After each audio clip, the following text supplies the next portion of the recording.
4월 2일 오늘 하나님의 말씀은 이사야 19장 말씀입니다. 1절로 4절 말씀. 애굽에 관한 경고라. 보라, 여호와께서 빠른 구름을 타시고 애굽에 임하시리니 애굽의 우상들이 그 앞에서 떨겠고 애굽인의 마음이 그 속에서 녹으리로다. 내가 애굽인을 격동하여 애굽인을 치리니 그들이 각기 형제를 치며 각기 이웃을 칠 것이요 성읍이 성읍을 치며 나라가 나라를 칠 것이며 애굽인의 정신이 그 속에서 쇠약할 것이요 그의 계획을 내가 깨뜨리리니 그들이 우상과 맞설사와 신접한 자와 요술객에게 물으리로다. 내가 애굽인을 잔인한 주인의 손에 붙이리니 포악한 왕이 그들을 다스리리라.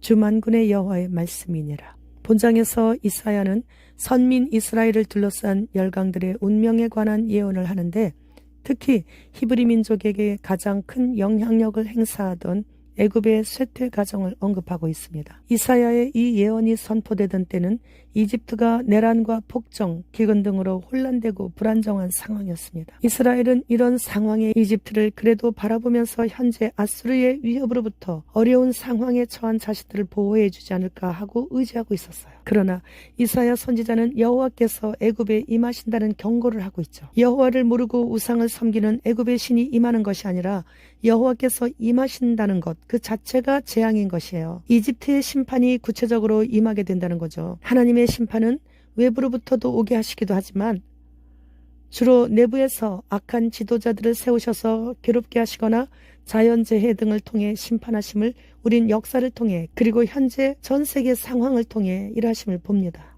유럽과 미국 전 세계가 사탄적인 동성애를 옹호하고 남자가 임신한 것을 부끄러워하지 않고 잡지에 자랑스럽게 실리고 선출되지 않고 세계를 쥐락펴락하는 포악한 소아 성애자들이 주도권을 잡고 세계 경제 군사 정치를 흔들고 있고 각종 자연재해 등과 마약과 불법 이민자들로 인해 망가지고 있는 것이 현재 일어나고 있습니다. 게다가 하나님께서 태초부터 수천억이 살아도 자원이 부족하지 않도록 지구 전체를 조그마한 빈 공간도 없이 빽빽하게 먹거리로 가득 채워놓으신 지구를 먹거리가 부족하다고 5억만 남겨야 죽어가고 있는 지구가 살아난다고 주사기를 동원해가지고 반강제적으로 막 찔러 아무데서나 퍽퍽 쓰러지게 만들고 있고 그것도 모자라 이제는 징그럽고 혐오하는 곤충들과 쥐고기를 먹으라고 하고 있고 실험실에서 만든 가짜고기, 곰팡이로 만든 고기, 독이 든 야채와 과일과 수산물, 유주전자 변형 식품들,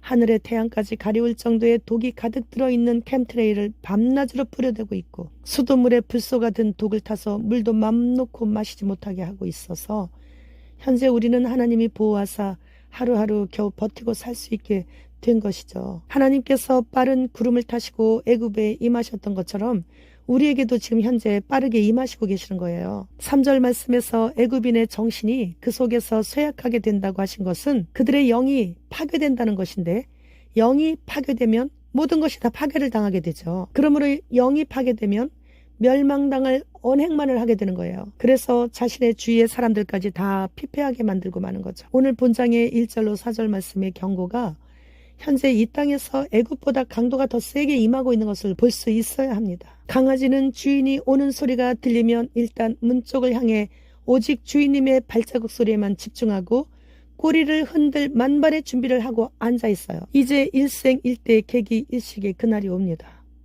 선출되지 않은 세계정부 지도자들은 그때에 맞춰 지옥의 문을 열려고 할 것이에요. 모든 무서운 일들이 이제 일어나기 시작하게 되는 거죠. 2024년은 경건을 연습할 시간도 없을 정도로 빠르게 최악으로 지금 치닫고 있습니다. 주님께서 빠른 구름을 타시고 지금 오시기 때문이죠. 나토가 러시아를 공격하면 중국이 바로 공격한다고 합니다. 아무래도 경제 공동체로 시작한 브릭스가 군사동맹까지 함께하는 것 같습니다. 짐승 정부에서 매매의 기능이 있는 표의 역할을 하게 될 디지털 ID 법안이 호주에서 통과되었다고 하죠. 깨어있는 자들은 지난번에 흰신은 피했지만 안심하면 안 돼요.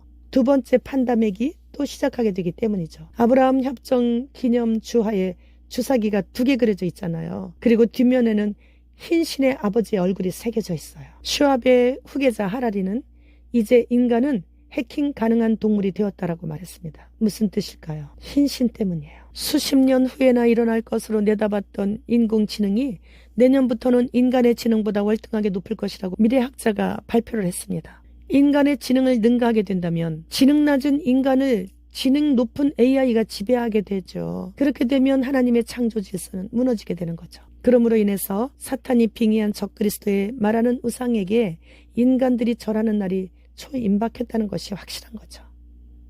그래서 지금 주님 오십니다. 마라나타.